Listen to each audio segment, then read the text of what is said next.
Hello everyone, welcome back to Engineering Statics. So this time we're going over three-dimensional force systems. So let's get into it. Actually, I have to click in here. Let me make sure my pen is up. It is.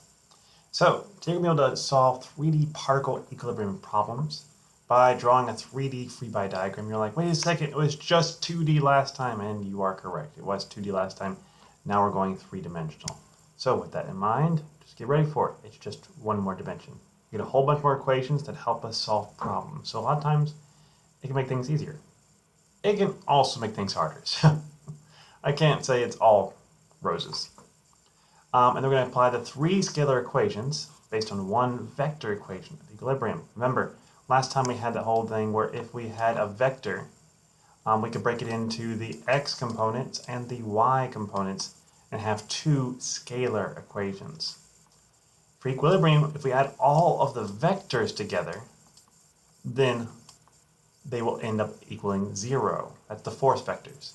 However, that is not saying if I add their magnitudes, they will all equal 0. No, in that case, it's not the case. We have to take into account magnitude and direction. That's why we break things up into these scalar components, because then we can just add up all the components, and we know that each of these, the y and the x, must be equal to 0. So, with that in mind, let's keep going. Laser point. So we're going to do today mostly applications and the equations of equilibrium.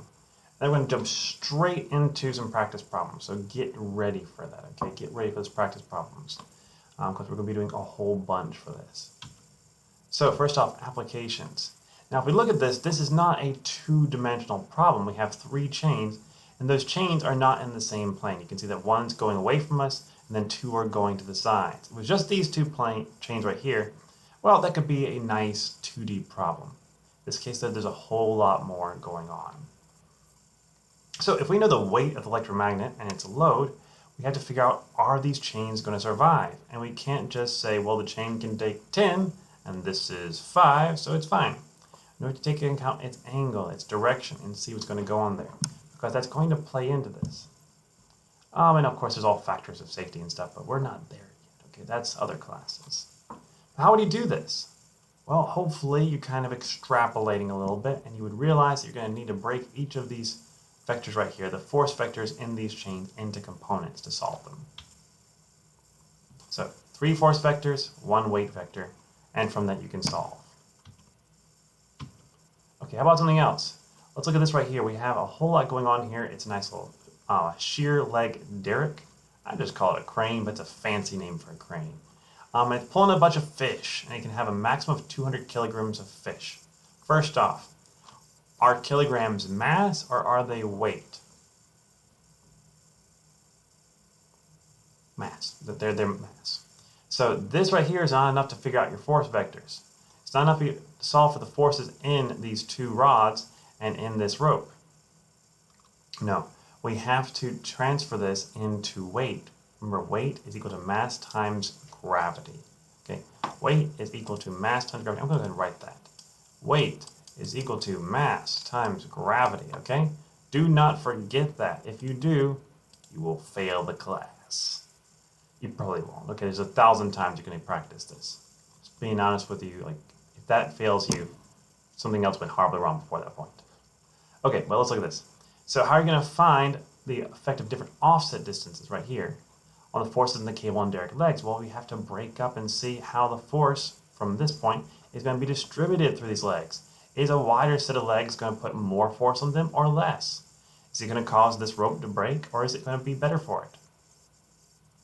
Off the top of my head, I can't tell you, but it's something we would have to study by breaking it all up. So, how are we going to do that?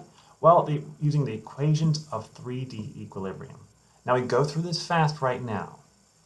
So just write down the equations, look at them a little bit, and see if you can kind of take things from our scalar set.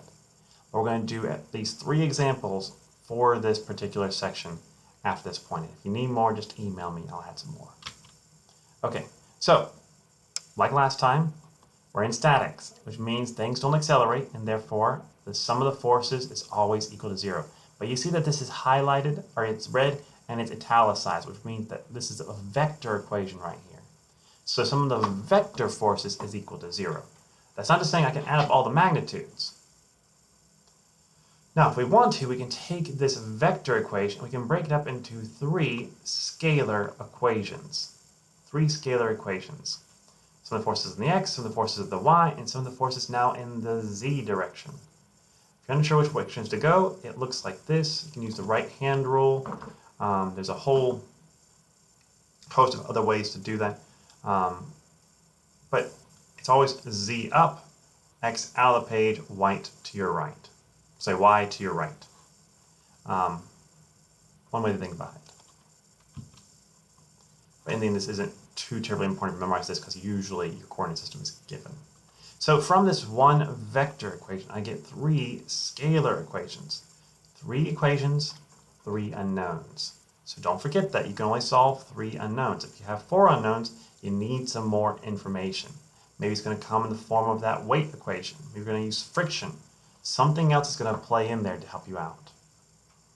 Okay, with that in mind, look at this. Remember, it's just one extra little equation here. That's all we've added in here. It's the same as what we've been doing before. We even use the same trig functions to help break it apart.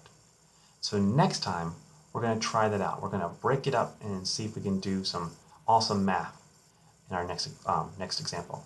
So I'll see all of you then. Hope you have a good day. Bye-bye.